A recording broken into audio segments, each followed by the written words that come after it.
Tamar Braxton reveals Evelyn forced her to divorce her man. Fans are stunned.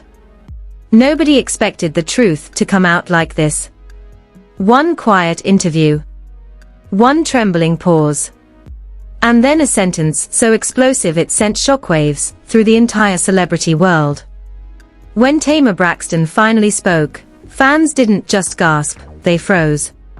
Because what she revealed wasn't about fame, or money, or another messy breakup headline. It was about control. Pressure. And a choice she says was never really hers. According to Tamar, the divorce that shattered her life wasn't just a failed marriage. It was a decision forced under emotional fire, pushed by the one person she trusted to protect her most, her own mother, Evelyn Braxton. As the clip spread like wildfire, social media combusted. Fans replayed every word, every tear, every pause, realizing this confession reframed years of public meltdowns, cryptic posts, and emotional breakdowns. Suddenly, old reality TV scenes didn't look like drama anymore. They looked like warnings no one listened to. Timelines erupted into war zones. Some fans defended Evelyn fiercely. Others accused her of manipulation masked as love. Influencers went live in tears. Therapists stitched reactions. And one chilling question echoed louder than all the rest. What happens when the person who raised you decides who you're allowed to love? Because if Tamar's truth is real, this wasn't just a divorce story. It was a generational reckoning. And what she revealed next made it impossible to look away. The room was quiet in a way that made every breath feel too loud. The lights were low, the microphones already rolling, and at first it sounded like just another reflective conversation about healing and growth. Tamar sat still, hands folded, eyes glossy but steady. She smiled the kind of smile people use when they're trying not to fall apart on camera. Then the host asked one harmless-sounding question about love, and everything changed. Tamar's face shifted. Not dramatically. Not instantly. Just enough for longtime fans to recognize the warning signs. Her voice dropped. Her shoulders tightened. And when she spoke again, it was no longer polished or playful. It was raw. "I didn't leave because I wanted to," she said. That sentence alone sent shockwaves through the room, but Tamar wasn't finished. She inhaled sharply, stared down at her hands, and then said the words that would light the internet on fire within minutes. She said the divorce everyone assumed was her decision was actually the result of relentless pressure. Constant voices. Emotional leverage. And a belief drilled into her since childhood that disobedience looked like failure. She said she loved that man. Not casually. Not temporarily. She described him as the one person who saw her without the stage lights, without the expectations, without the family name hanging over her head. She said he was there during her darkest moments, when cameras stopped rolling and the world only saw the headlines. He didn't ask her to perform. He didn't ask her to be strong. He let her fall apart. And that, according to Tamar, was the problem. She explained that the criticism didn't start loud. It started subtle. Little comments disguised as concern. Questions about his ambition. His background. His image. What people would think. What the family would say. What staying with him would look like. At first, she ignored it. Then it escalated. Every conversation about her future turned into a warning. Every expression of happiness was met with doubt. Tamar said she was repeatedly reminded of her last name, as if love needed approval before it could survive. She was told she was risking everything she'd built. That choosing him meant choosing struggle. That walking away would prove she was strong. And slowly, she began to believe it. She admitted on the podcast that she started policing herself. Editing her joy. Minimizing her peace. She stopped talking about him openly. Stopped defending him. Stopped dreaming out loud. Not because her feelings changed, but because the pressure became unbearable. The internet immediately went into detective mode. Fans pulled clips from old reality TV episodes where Tamar tried to explain herself and was shut down. Moments once dismissed as tough love were re-examined frame by frame. People noticed how often Tamar's emotions were minimized. How quickly she was told to pray, to be grateful, to stop being dramatic. And then Tamar dropped another bomb. She said the breaking point came at a family gathering. According to her, she brought him around hoping for peace, hoping for at least basic respect. Instead, she felt iced out. No greeting. No welcome. Just tension thick enough to choke on. She claimed she was pulled aside privately and told, in no uncertain terms, that this relationship needed to end before it became public embarrassment. That sentence haunted her. She said she went home that night shaking, questioning everything. Wondering how love turned into liability so quickly. Wondering why her happiness felt like rebellion. She cried herself to sleep and woke up with anxiety she couldn't explain. That's when she started therapy. Her therapist, she said, helped her see something devastating. That her entire life, she'd been conditioned to equate approval with worth. That disappointing her mother felt more dangerous than losing herself. That she was choosing obedience over authenticity, without even realizing it.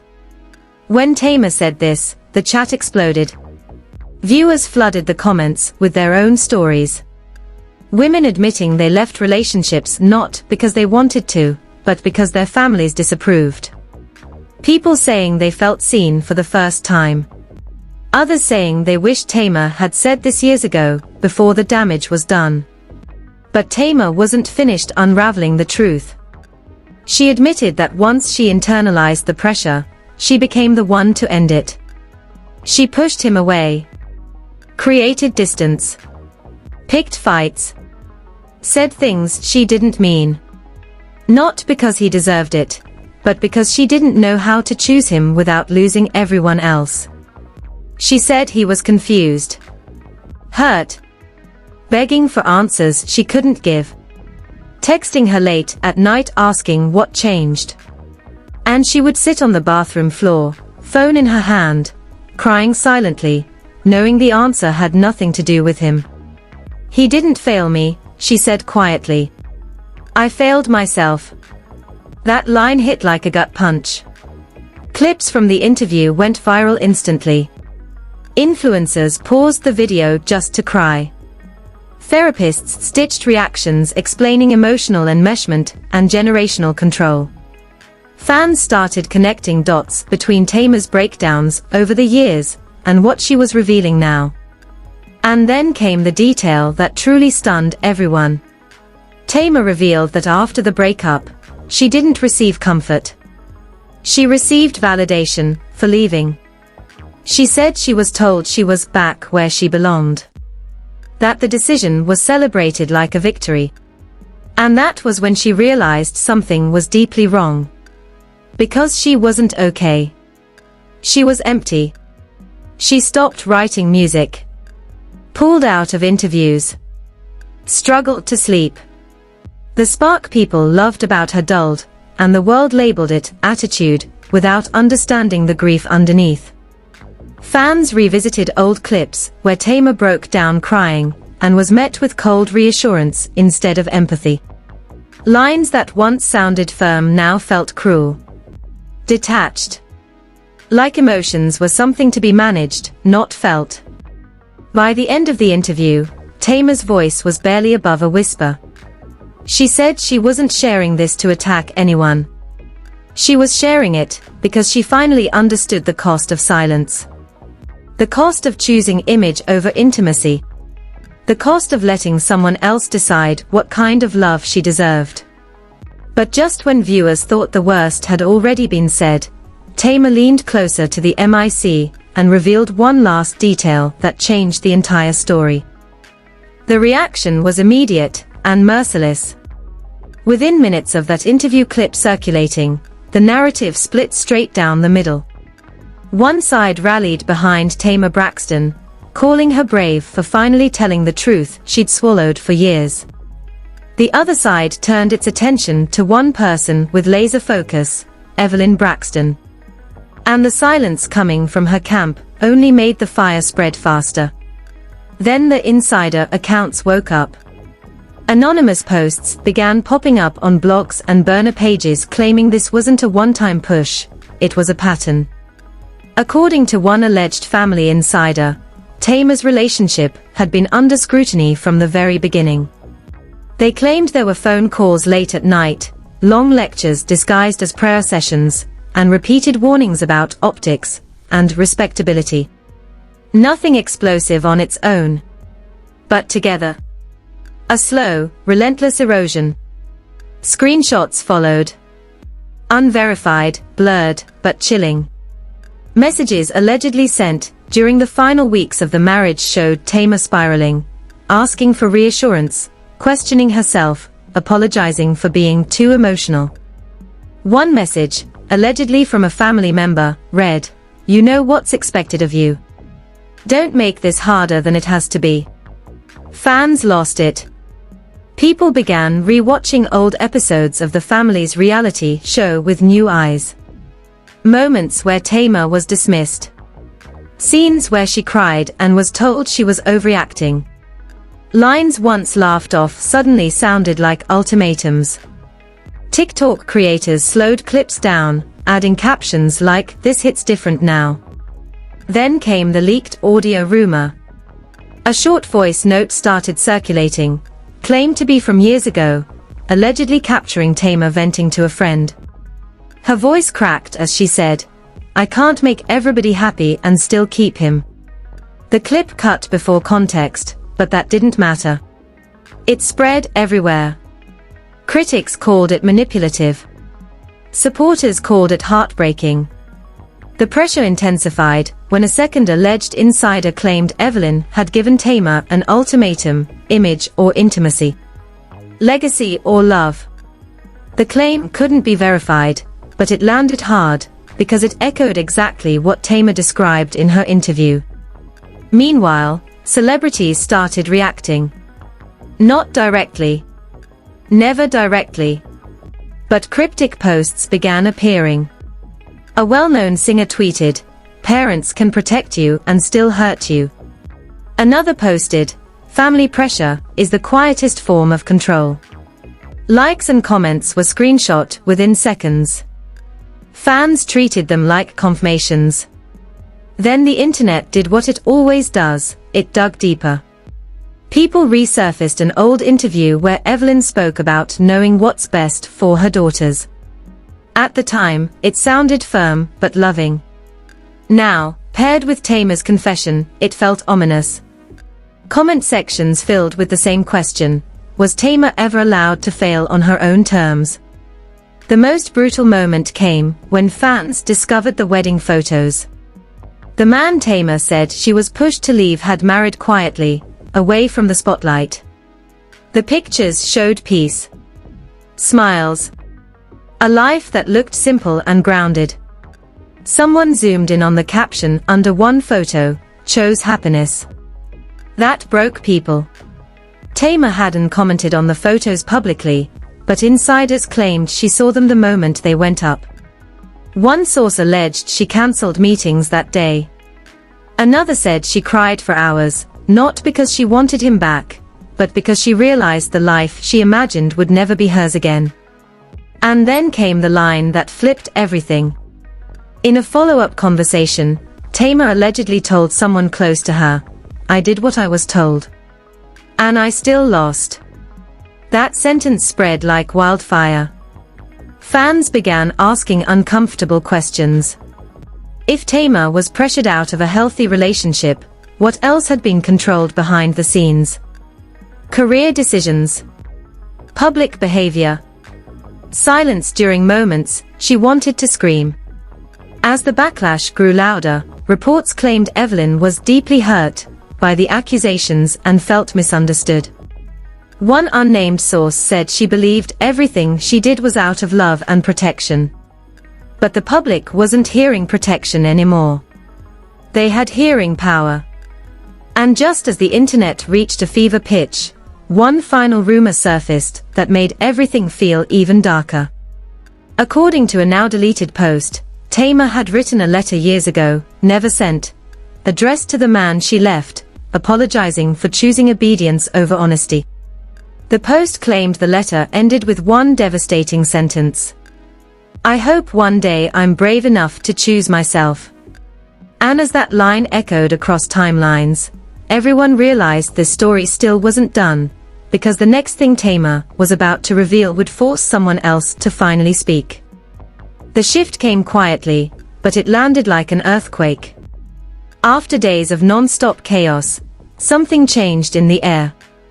The blogs slowed. The comment sections softened.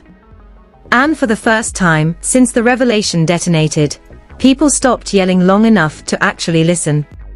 Because Tamar Braxton came back, not to accuse, not to rage, but to clarify.